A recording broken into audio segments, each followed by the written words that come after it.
오늘 말씀의 제목이 그 도시에서 떠나라라는 제목이에요. 이 제목을 이렇게 정하면서 이 문구가 생각납니다. 열심히 일한 당신 뭐래요? 떠나라. 예.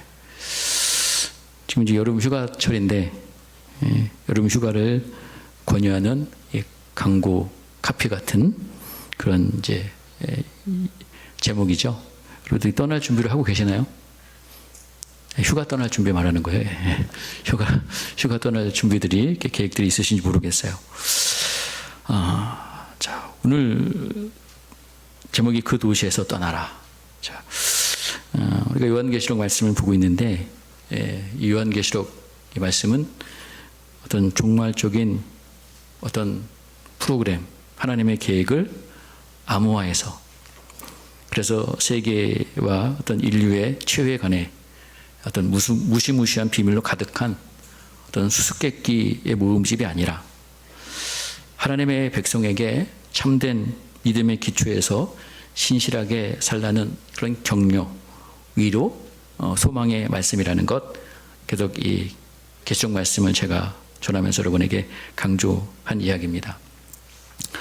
오늘 우리가 읽은 이 본문에 보면, 그죠?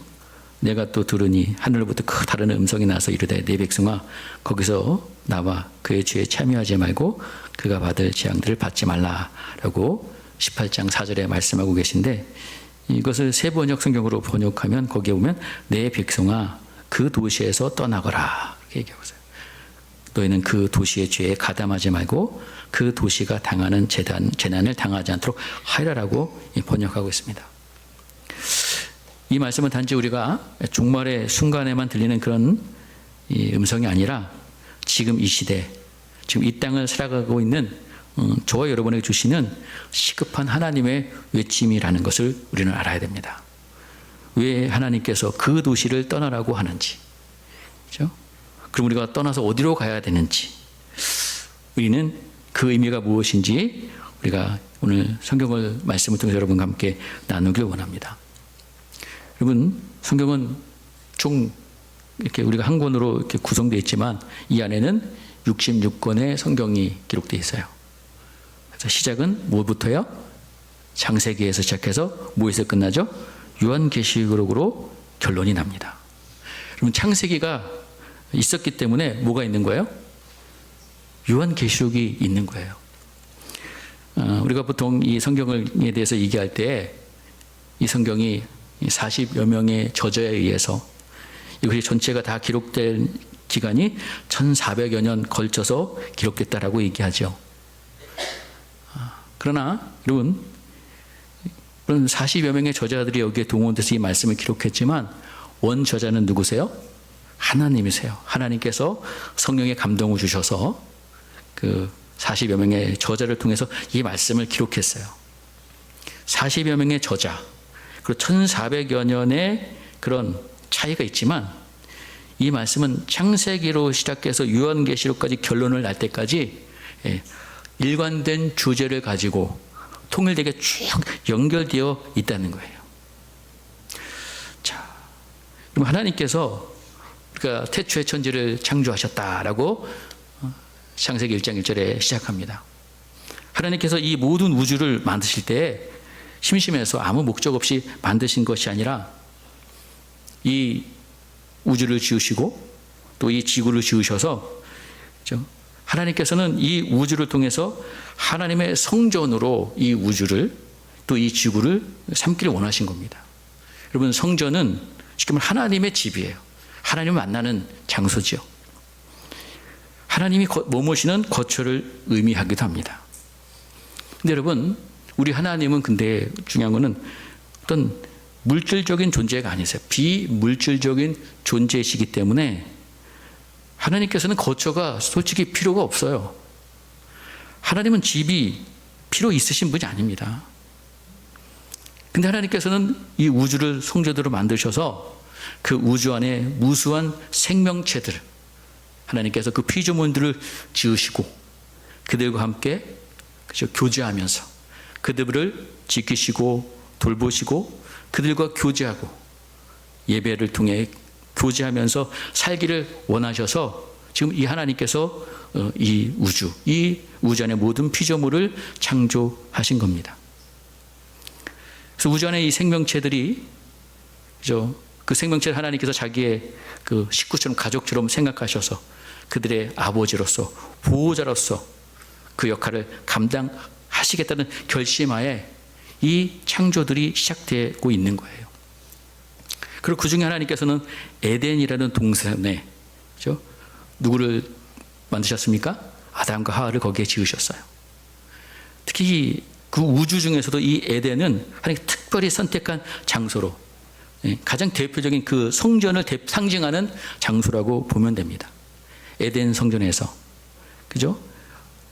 제사장 커플로 아담과 하와를 만드셨고, 그들의 사명은 그 에덴 성전을 잘 관리하고 경영하면서 하나님의 집으로서 그 에덴이 그 역할을 잘 하도록 하는 것이 그들의 사명이었어요.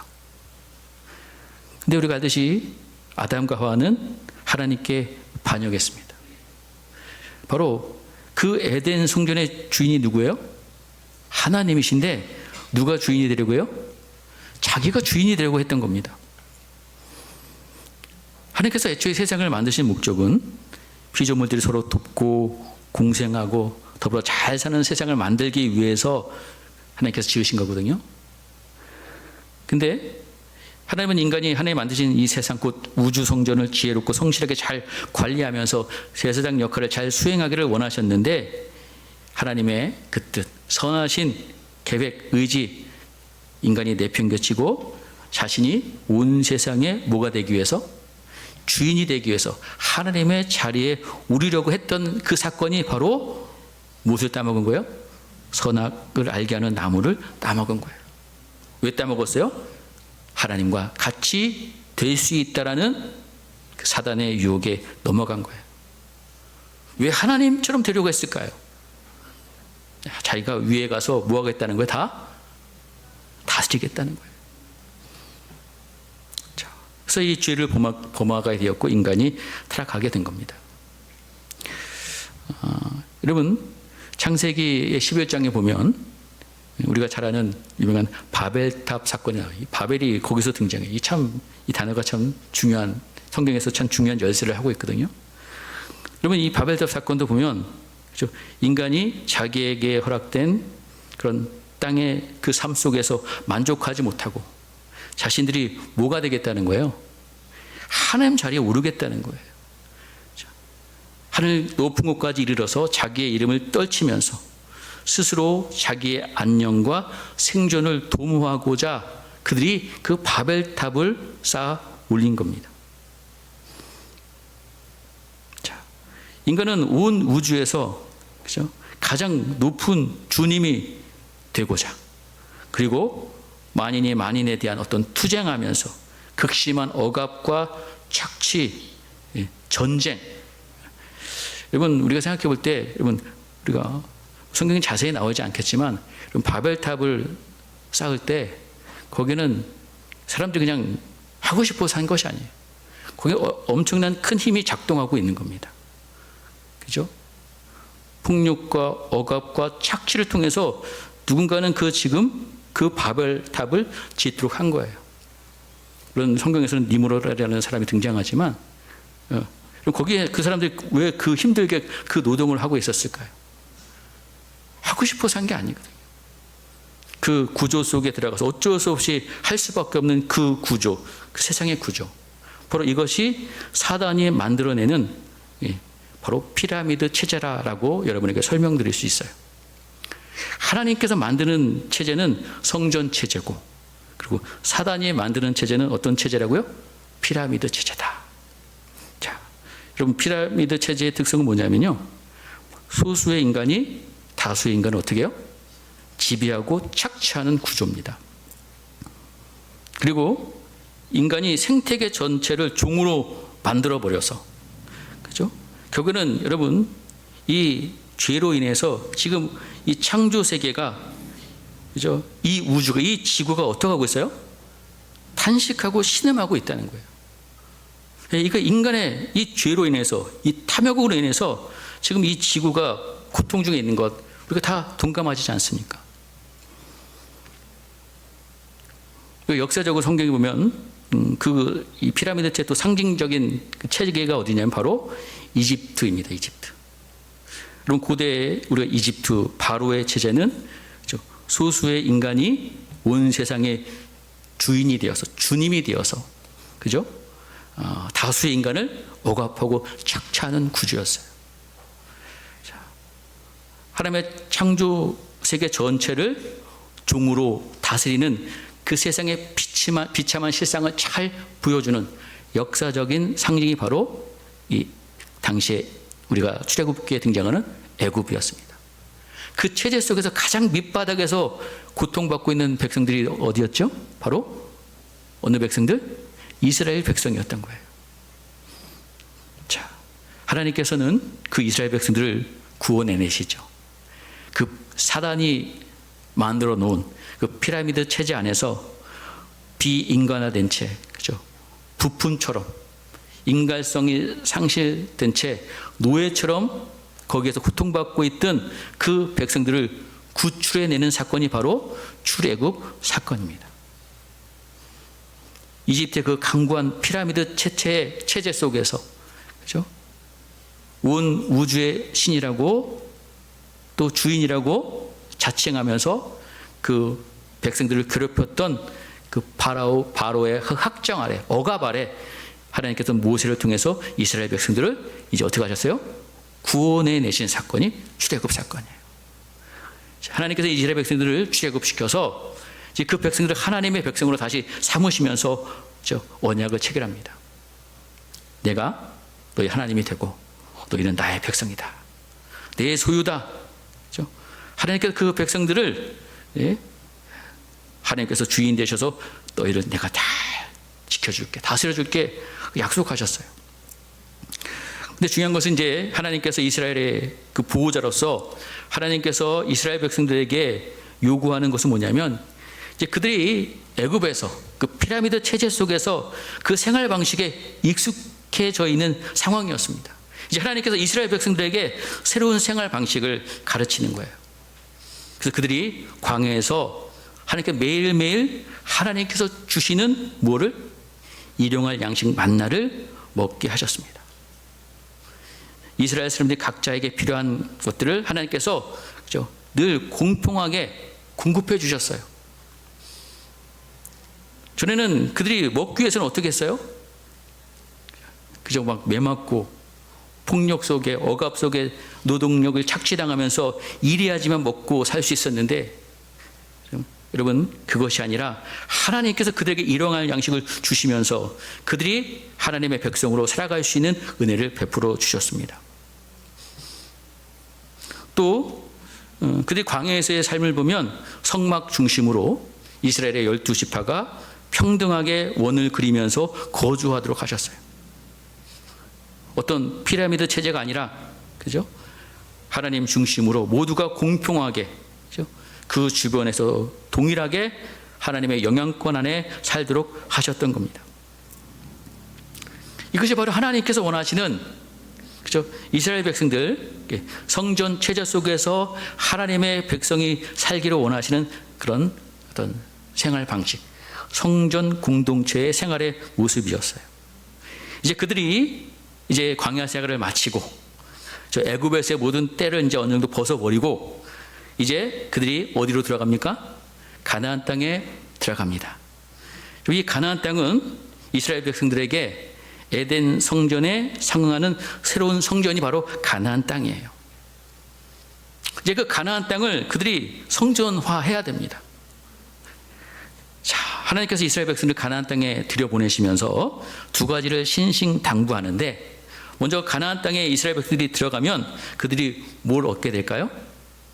뭘 받죠? 가나안 땅에 가면 드디어 땅을 받게 됩니다. 그들이 땅을 차지하게 돼요. 근데 그 땅을 하나님께서 어떻게 나눠줍니까? 뭐를 뽑아서? 제비를 뽑아서 골고루 공평하게 나눠줘요. 그리고 그것을 통해서 너희들 정의롭고 정말 공평하게 행복하게 살라라고 하나님께서 명령하십니다. 그리고 그 당시 이스라엘 백성들이 그 땅을 남의 것을 빼앗아도 안 되고요. 또 그 땅을 뭐 하면 안 돼요? 팔아도 안 되는 거예요. 물론 우리가 이스라엘 그 사회 구조상 어려운 일이 당하면 그 땅을 넘기게 되는 그런 일들이 벌어지는 경우들이 있기 때문에, 그래서 하나님께서는 안식년 제도, 희년 제도라는 이런 제도를 통해서 다시 그 땅을 때가 되면 다시 어떻게 하도록 하십니까? 다시 돌려주도록 하셨어요. 여러분, 이게 왜 중요하냐면, 그것이 돌려받지 못하면 계속 뭐가 대물림 될까요? 가난이 계속 대물림 되는 거예요. 땅을 빼앗긴 자는 계속 가난해서 벗어날 길이 없어요. 그걸 하나님께서 아셨기 때문에 너희들 땅을 빼앗아서는 안 되고 또 땅을 팔아서는 안 된다라고 그렇게 분명히 명령하셨어요. 또 한 가지 하나님께서 이스라엘 백성들이 가나안 땅에 들여보내실 때 중요하게 명령하신 것이 있습니까? 뭐 하지 말라고 했을까요? 가나안 땅에 들어가면 우상 숭배죠. 우상 숭배를 철저하게 금지하도록 하셨어요. 여러분, 왜 우상 숭배는, 여러분 잘 보시면 우상 숭배는 여러분 우상을 섬기는 것 같지만 결국에는 여러분 누구를 섬기는 거예요? 나를 섬기는 겁니다. 여러분, 우상을 섬기는 목적이 뭐예요? 우상 잘 되기 위해서 섬기나요? 누구 잘 되라고 섬겨요? 나 잘 되라고 섬기는 거예요. 거기는 인간의 뭐가? 탐욕이 있는 거예요. 그래서 탐심이 곧 우상 숭배다. 여러분, 우상을 숭배하게 되면 인간 주님에 의해서 다시 이 성전 체제가 어떻게 될까요? 피라미드 체제로 돌아갈 수밖에 없어요. 그래서 거기에는 억압과 착취, 불의가 생겨날 수밖에 없어요. 왜? 그래야지만 내가 어디로 갈 수 있기 때문에? 위로 올라갈 수 있기 때문에. 그래서 하나님께서 우상 숭배를 금지하신 이유는 바로 거기에 이것과도 다 연결되어 있다는 거예요. 그리고 우리가 알듯이 하나님께서 이스라엘 백성들이 가나안 땅에 들어가서 가나안 땅을 정복하실 때, 그럼 가나안 땅은 하나님 앞에 심판받고 있는 거예요. 왜? 우상 숭배가 너무나도 가득했기 때문에. 억압과 착취와 불의가 만연한 상태에서 하나님께서 이스라엘 백성들로 하여금 지금 가나안 땅을 심판하신 사건이기도 합니다. 자, 이스라엘 백성들이 드디어 가나안 땅, 약속의 땅에 그들이 들어가게 됐어요. 그래서 땅을 차지하게 됐습니다. 근데요, 여러분, 그들이 땅을 얻게 되고 차지하게 되었는데, 자, 시간이 지나자 그들이 얼마 되지 않아서 다시 그들은 하나님의 말씀을 거역하고 바로 어떤 체제를 세워요? 이방의 사탄적인 체제, 바로 피라미드 체제를 다시 세우는 겁니다. 그 중요한 사건이 여러분 뭘까요? 이스라엘 역사 속에서 그 계기가 되는 아주 중요한 사건이 있어요. 물론 그전에도 이스라엘 백성 사사기에 보면 우상 숭배했다가 두드려 맞았다가 혼났다가 회개하고 돌아오는 이런 일들을 반복하는데, 결국엔 그들이 결정적으로 하나님한테 요구하는 것이 있습니다. 그게 뭔지 아십니까? 예. 이스라엘 장로들이 어느 날 늙은 사무엘 선지자를 찾아가서 요구했어요. 뭐라고 요구했느냐? 이제 모든 이방 나라들처럼 우리에게도 뭘 세워주세요? 왕을 세워주세요. 왕이 우리를 다스리게 해주십시오. 여러분, 이 왕을 세우는 체제가 바로 어떤 체제예요? 피라미드 체제예요. 왕이 세워지면 피라미드 체제화 될 수밖에 없어요. 그걸 아셨기 때문에 하나님께서 이스라엘 백성들에게 처음부터 왕을 세워준 게 아닙니다. 자, 이제 하나님께서 그 이스라엘 백성들 요구를 어떻게 해요? 하나님께서 거절하지 않고 들어주세요. 사무엘상 7절, 사무엘상 8장 8절 말씀 보면은 이런 말씀이 있거든요. 우리 한번 같이 한번 읽어볼까요? 시작. 여호와께서 사무엘에게 이르시되 그들이 너를 버림이 아니요 나를 버려 자기들의 앙이 되지 못하게 함이니라. 내가 그들을 애굽에서 인도하여 낸 날부터 오늘까지 그들이 모든 행사로 나를 버리고 다른 신들을 섬긴 같이 내게도 그리하도다. 그렇습니다. 여러분, 이 왕을 세운 사건이 이 정도의 엄청난 일이었다는 거예요. 자, 이스라엘 백성들은 하나님의 말씀을 거역하고 이방의 사탄적 그 피라미드 체제를 그들이 다시 세워 나갑니다.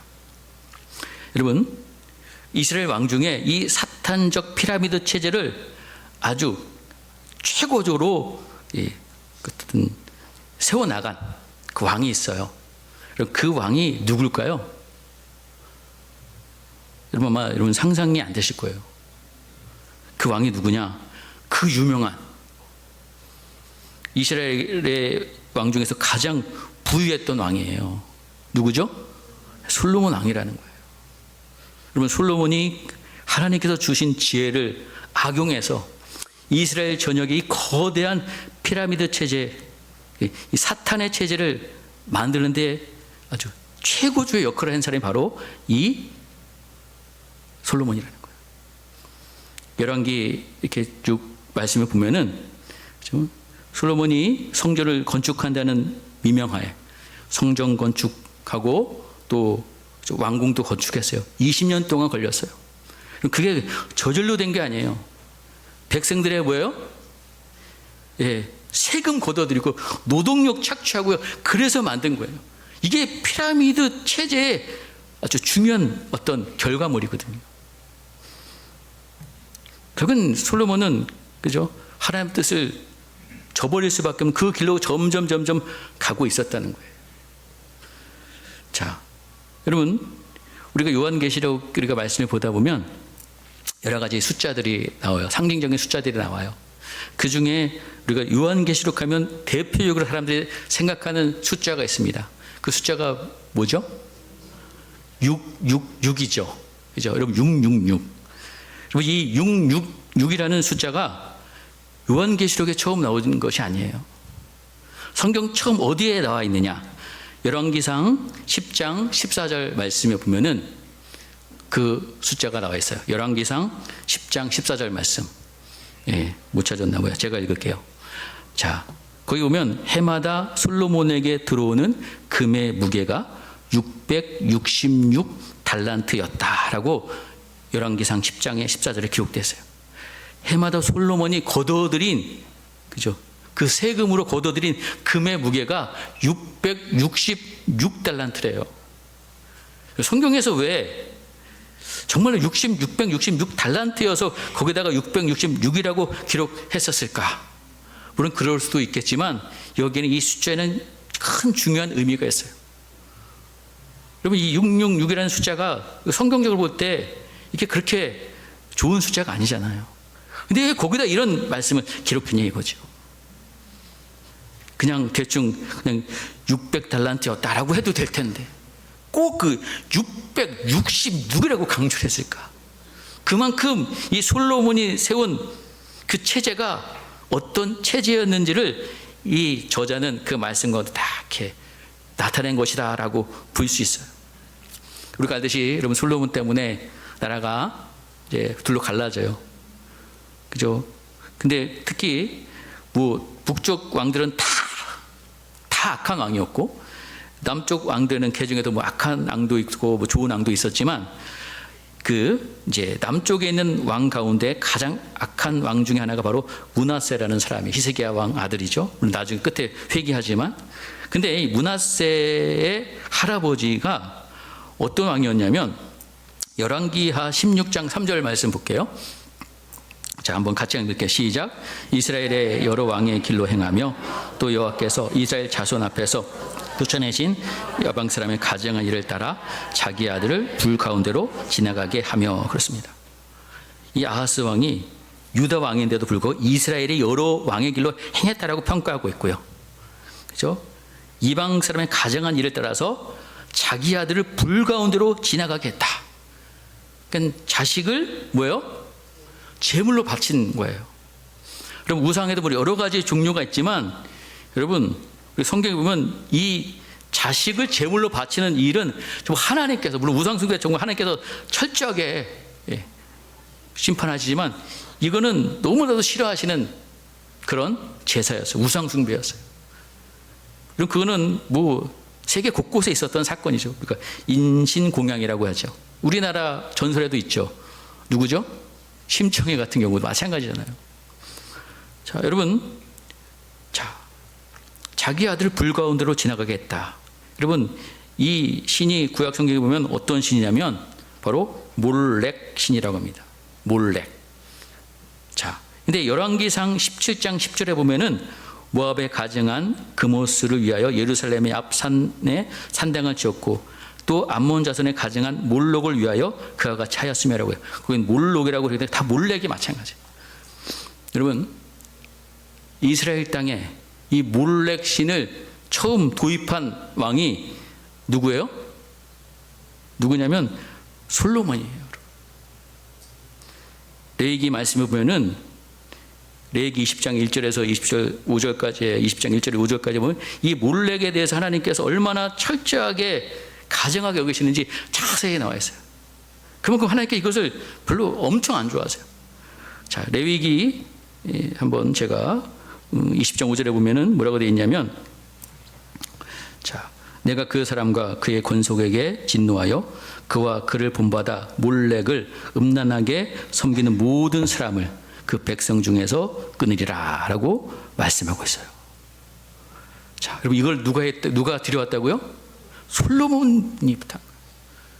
여러분, 솔로몬 때부터 이 나라는 거의 망하기로 확정된 거나 마찬가지예요. 솔로몬이 그런 왕입니다. 너무 솔로몬 너무 좋아하지 마십시오. 한국 성도들도 솔로몬 대표적으로 좋아하는 그런 인물이거든요. 왜 좋아해요, 솔로몬을? 네? 믿음이 좋아서? 전혀 아니죠. 성공해서, 엄청난 성공 부. 자, 여러분, 솔로몬 때문에 나라가 망하는 거예요. 결국은 나라가 갈라지고. 자, 여러분, 북이스라엘 망하죠. 그리고 남유다도 기원전 586년에 망합니다. 누구에게서 망해요? 누구한테 망해요? 바벨론에게 망하죠. 바벨론에게 망한 후로 여러분, 이 이스라엘이 600년 가까이 600년 동안 여러분 거의 나라가 식민지화 되어 있었어요. 바벨론에 지배당했죠. 그 다음에는 어디요? 바사 페르시아에게, 그 다음에는 그리스 헬라에게, 그 다음에 이제 우리가 신약 성경에 등장하는 어디에? 로마의 식민지로 600년 동안 그 식민지, 여러분, 그들이 피라미드 체제를 쫓아갔기 때문에 결국은 그 피라미드 체제 속에서 가장 어디요? 밑바닥에 식민지 노릇을 하면서 그들이 지내왔다니까요. 이게 어떻게 보면 구약의 역사라고도 볼 수 있어요. 자, 여러분, 그러나 하나님은 자신을 배신하고 거역한 이스라엘 백성들을 결코 버리지 않으셨죠. 구약의 바벨론 제국으로 그들이 포로로 생활하는 동안에도 하나님께서는 여러 예언자를 통해서 하나님께서 작정하신 시간이 되면, 때가 되면 내가 자기의 백성을 구원하시기 위해서 반드시 오시겠다고 약속하셨고, 하나님이 정하신 때에 그 충만한 시간이 찼을 때 하나님께서 자기 아들을 보내셔서 하나님의 구원을 시작하셨습니다. 그것이 바로 하나님께서, 예수님께서 이 땅에 오신 사건이에요. 자, 여러분, 예수님은 당시에 지금 로마 제국의 그 피라미드 체제 아래에서 억압받고 있는 그 백성들을 향해 찾아오셨어요. 여러분, 로마의 그 피라미드 체제는 지난주도 설교 드렸지만, 그죠? 힘을 가지고, 세상의 권력을 가지고, 거짓 종교를 가지고 사람들을 겉으로는 팍스로 말하고서 평화롭게 다스리는 것 같지만 그게 아니거든요. 무섭게 다스렸어요. 자, 그곳에 예수님께서 이 땅에 오셨습니다. 예수님께서는 다시 이 성전 체제를 회복하시기 위해서 이 땅에 다시 오신 거예요. 다시 오셔서 예수님께서는 어떻게 그 성전 체제를 세워나가십니까? 힘으로? 아니죠. 예수님께서는 가장 낮은 자리에 오셨어요. 사람들의 발을 씻겨주고요, 그죠? 질병에 들린 자, 귀신 들린 자 깨끗하게 해주시고요, 굶주린 자들에게 먹을 것을 주시고요, 구약의 예언자들이 거듭 예고했던 메시아로서, 왕으로서, 또 대제사장으로서 목자의 자격으로 이 땅에 오셔서 그 자기 백성들과 함께 하시면서 새로운 성전 체제, 예수님께서 참 성전이 되셔서 오셔서 그 새로운 성전 체제를 예수님께서 세워 나가시는 겁니다. 자, 이때도 마찬가지요. 누구는 가만히 있지 않습니까? 사단은 가만히 있지 않죠. 사단은 하나님의 아들이신 예수 그리스도를 죽임으로 인해서, 그렇죠? 사탄 체제, 피라미드 체제를 그가 계속 유지하고 싶었던 거예요. 근데 예수님께서 오셔서 자꾸 그 피라미드 체제를 자꾸 허물고 계신 거죠. 자, 그래서 사탄은 결국에는 로마 제국의 앞잡이인 헤롯을 통해서, 여러분, 예수님이 탄생한 시점부터 계속해서 예수님 어떻게 해요? 죽이러 가는 거예요. 예수님의 공생의 기간에도 어떻게 하면 유대 지도자들과 기득권 세력을 통해서 어떻게 하든 예수님을 제거하기 위해서 안간힘을 썼습니다. 결국 로마의 군사력 그리고 유다 종교 지도자들의 힘을 통해서 예수님이 결국은 어떻게 해요? 십자가에 못 박혀 죽으셨어요. 근데 여러분, 이것이 사단에게 지는 것 같지만 진 것이 아니지요. 자, 여러분, 요한계시록 그래서 12장 말씀을 보면은 거기에는 요한이 환상 중에 한 여인을 보게 됩니다. 어떤 여인이 딱 등장하는데, 여인이 해를 둘러치고 있고 달을 발에 딛고 서 있고 또 머리에는 12별의 관을 쓰고 있다라고 그 환상을 보게 돼요. 그 이 여인이 이제 그 아이를 낳아야 돼요. 출산을 앞두고 있는 해산의 진통을 겪고 있어요. 이때 7개의 머리, 10개의 뿔이 달린 용이 나타나서, 이 용은 뭐죠? 사단이잖아요. 이 여인이 낳은 아기를 이제 죽이려고, 낳기만 하면 내가 죽여버리려고 안간힘을 쓰고 있는 장면이 나옵니다. 자, 여러분, 이 비유가 어떤 비유냐면, 자, 이 여인은 하나님의 백성을 얘기합니다. 그죠? 왜냐하면 해, 달, 별은 12별, 이게 바로 그 요셉이 창세기에 보면 요셉이 꿈꾼 장면이에요. 자기 아버지 어머니가 자기한테 절하고 형제들이 자기한테 절하는 거, 이것이 바로 하나님의 백성을 의미하는 거거든요. 그 하나님의 백성, 그 가운데 이제 출생하는 그 아이는 바로 누구죠? 예수 그리스도를 이야기합니다. 구약의 하나님의 백성들이 그 신앙을 지켜오면서 결국은 예수님이 이 땅에 오시는 거고, 그죠? 그 일들이 이제 그 요한계시록 이런 모습으로 이렇게 그림으로, 환상으로 나타내 주고 있어요. 자, 여러분, 유다의 지파로서 다윗의 자손으로 이 땅에 오신 예수님, 근데 그 사단은 그 예수님을 죽이려고 합니다. 근데 결국에는 예수님이 십자가에 달려 돌아가셨지만 그 사단의 시도에도 불구하고 하나님은 예수님을 다시 어떻게 하셨어요? 다시 살리셔서 하나님의 그 보좌에 앉히시고, 그리고 여러분, 성령을 보내셔서 다시 하나님의 교회를 계속해서 유지해 가고 세워 나가시는 것이 이제 신약의 이제 스토리라고 보시면 됩니다. 자, 로마의 군사력, 또 유다의 어떤 종교적인 그 힘으로 예수님은 십자가에 못 박았지만 예수님은 3일 만에 다시 부활하시고 하늘에 오르셔서 온 세상의 주님으로 하나님께 공표하셨어요. 또 여러분, 예수님께서 죽음과 부활로부터 이제 50일째 되는 날에, 그렇죠? 약속대로 뭘 보내셨어요? 성령을 보내셨죠. 이 성령을 통해서 다시 이제 교회들이 세워지는 거예요. 그렇죠? 복음을 듣고 부활의 소식을 듣고 이 말씀을 듣고 깨닫고 믿는 사람들이 모여서 교회를 이뤄 나가는 겁니다. 그게 바로 요한계시록 2장 3장에 등장하는 아시아 7교회, 그 교회들이 바로 성령의 역사를 통해서 세워진 교회들이에요. 여러분, 이 교회들은 기껏해야, 요한계시록 등장한 이 교회들은 엄청난 교회들이 아닙니다. 기껏해야 한 10여 명, 몇십 명 정도 모이는 작은 공동체였었어요. 자, 이들이 지금 누구의 그 막강한 그런 공격 아래에 있는 거예요? 로마 제국. 그죠? 그 피라미드 체제 속에서 지금 이 교회를 막 지키면서 막 아등바등 하고 있는 거예요. 막 고통받고 핍박받고 어려움을 당하고 있어요.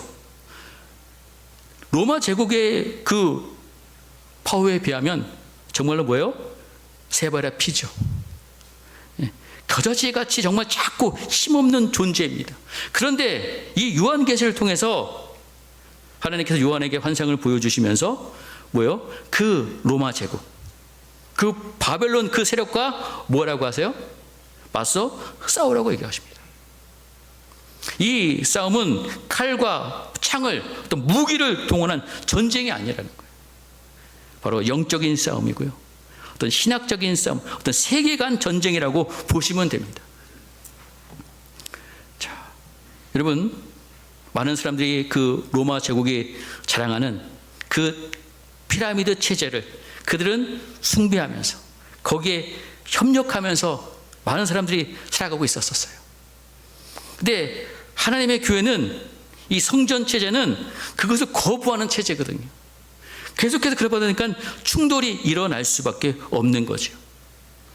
자, 당시에 이 핍박받는 교회들의 입장에서는, 그죠? 또 인간적으로 보면 참 약하고 빈약하고 참 무모해 보이는 싸움일 수 있지만, 하나님께서는 이 요한계시록을 통해서 그들에게 약속해 주고 계신 거예요. 너희들, 저 로마 제국, 저 바벨론 세력, 저 사탄의 세력들 겁내지 말아라. 근데 염려하지 말아라. 요즘 말로 쫄지 말아라 하고 있어요. 왜? 너희들은 누가 함께 하니까? 내가 너희와 함께 하고 있지 않냐. 그렇죠? 내가 너희를 지켜줄 거야. 내가 세상 끝날까지 너희와 동행할 것이다. 그러니까 두려워하지 말아라. 이 말씀이 이 요한계시를 통해서 계속해서 지금 초대교회, 그 연약한 교회들 향해서 주고 계신 말씀이에요.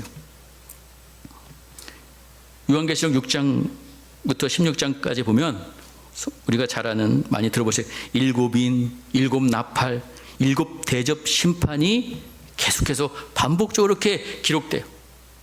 여러분, 그 재앙들은 어떤 문자적인 종말이 아니라 인류 역사 전반에 걸쳐서, 특히 예수 그리스도의 출임부터 재림 그 기간까지 집중적으로 여러 가지 일어날 일들을 상징적으로 묘사한 그런 심판이요, 재앙이라는 것입니다. 자, 여러분, 그래서 요한계시록 읽을 때마다 많은 사람들이 이 심판 시리즈 때문에 잔뜩 겁을 먹은 경우가 많아요. 그리고 이것을 악용해서 거짓 교사들이 요한계시록을 가지고 막, 그죠, 신자들을 협박하고 미혹합니다. 여러분, 이 요한계시록 6장부터 16장까지 나오는 7 심판, 이 시리즈, 3개죠. 세 시리즈는 여러분, 우리 그리스도인들을 향해서 내리는 심판이 결코 아니라는 거예요. 그 피라미드 체제에 기승해서, 그죠, 우상을 섬기고 탐욕적으로, 그죠, 이 세상을 사랑하고, 그죠, 그런 사람들을 대상으로 한 것이지 하나님의 백성을 대상으로 한 것이 결코 아니라는 것이죠. 여러분, 우리가 성경이 계시하는 하나님은 어떤 하나님? 전능하신 하나님이시죠.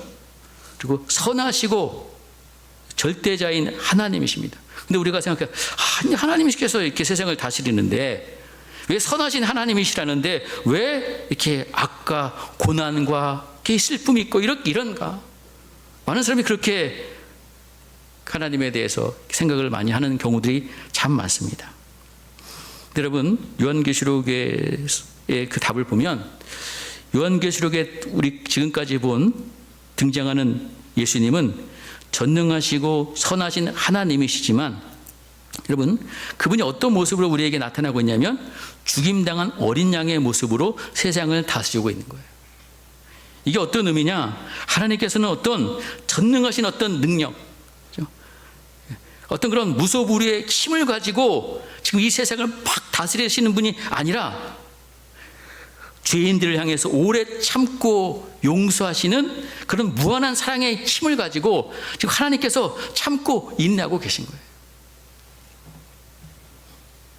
여러분, 세상에 만연한 이 악과 고난, 죽음, 이 모든 현상들이, 여러분, 이것이 이 재앙들이 하나님께서 주신 것이라고 우리가 생각할 수 있는데 결코 그것이 아니라 이 모든 원인은 누구에게서 비롯된 걸까요? 그렇죠? 바로 인간의 탐욕, 그렇죠? 교만, 그렇죠? 이 사탄의 그 피라미드 체제를 받아들였기 때문에 이런 일들이 계속해서 반복적으로 일어나고 있다는 것을 우리는 알아야 됩니다. 하나님께서 어떤 허용하셔서 지금 이런 일들이 일어나는 것이지, 자, 이것이 하나님께서 다 계획하시고 하시는 것이 결코 아니라는 거예요. 자, 여러분, 오늘 특별히 이 요한계시록 우리가 읽은 18장 4절에 보면, 그죠? 뭐라고 얘기하십니까? 하늘부터 다 큰 성이 일어나서 이르되 백성아 거기서 나와라. 여기서 거기서는 요한계시록에서는 바로 바벨론이에요. 바벨론에서 너희들 나와라. 근데 요한계시록에서의 당시의 상황을 보면 이 바벨론 그 도시는 바로 뭘 뜻해요? 로마를 뜻하는 것이고, 아까 말한 이 로마는 이 피라미드 체제의 어떤 총합의 상태를 이야기하고 있는 상징적인 의미로 우리가 받아들여야 됩니다. 여러분, 로마 제국은 사탄의 상징인 용, 그의 앞잡이 짐승, 그렇죠? 그것들이 이 로마 제국을 뒤에서 다 조정하고 있는 거예요. 자, 여러분, 그래서 바다에서 올라온 그 짐승들 우리가 지난주에 살펴봤는데요.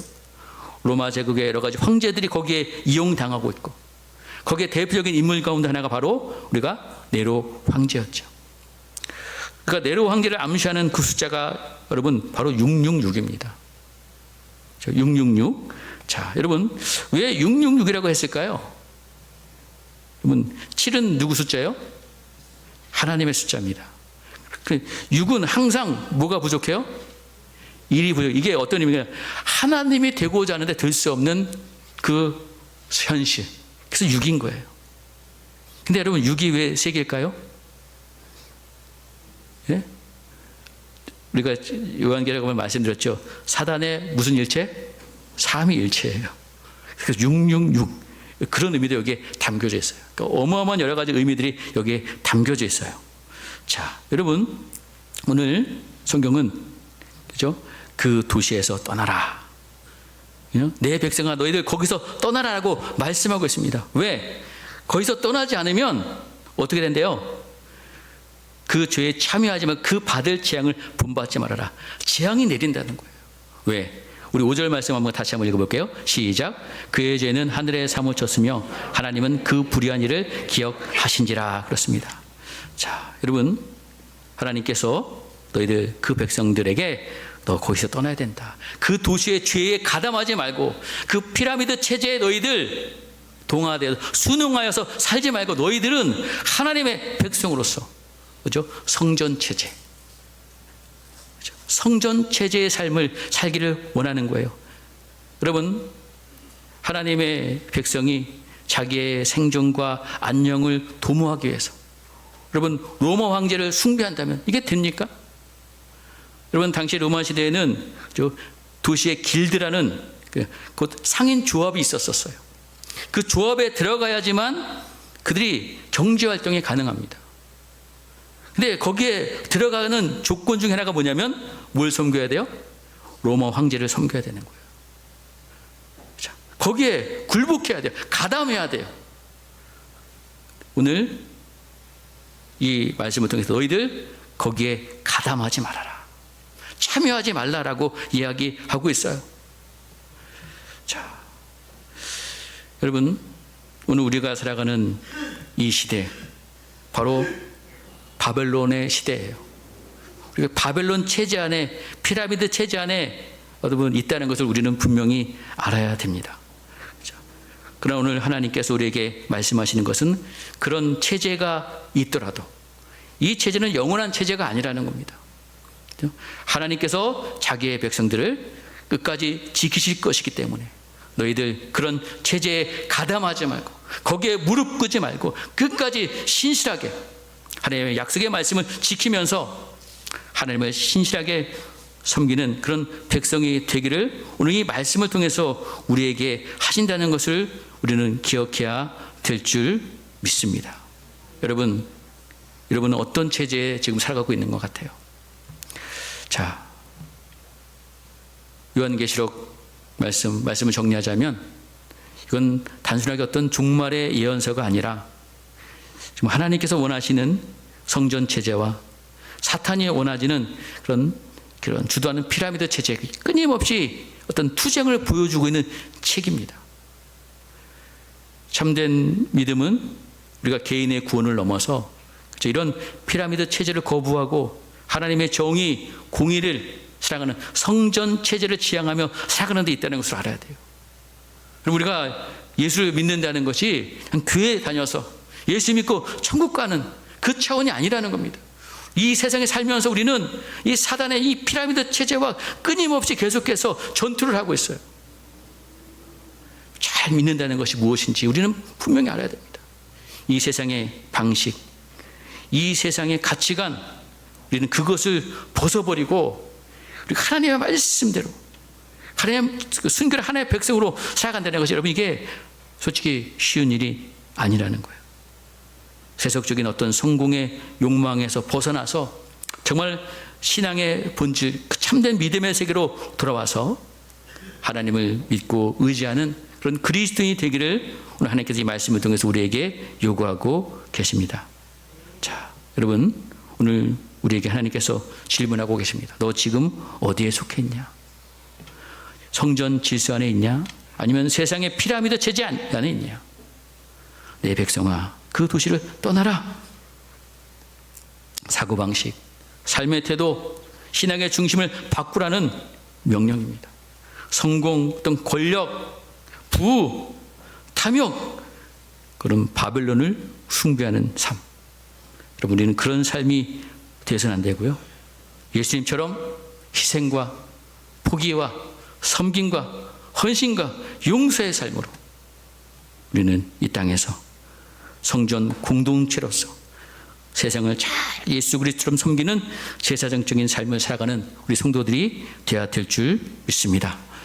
베드로전서 2장 9절에서 11절 말씀 마지막으로 읽고 마칠게요. 함께 읽겠습니다. 시작. 그러나 너희는 택하신 족속이요 왕같은 제사장들이요 거룩한 나라요 그의 소유가 된 백성이니 이는 너희를 어두운 데서 불러내어 그의 비한 빛에 들어가게 하시니에 아름다운 덕을 선포하게 하려 하심이라.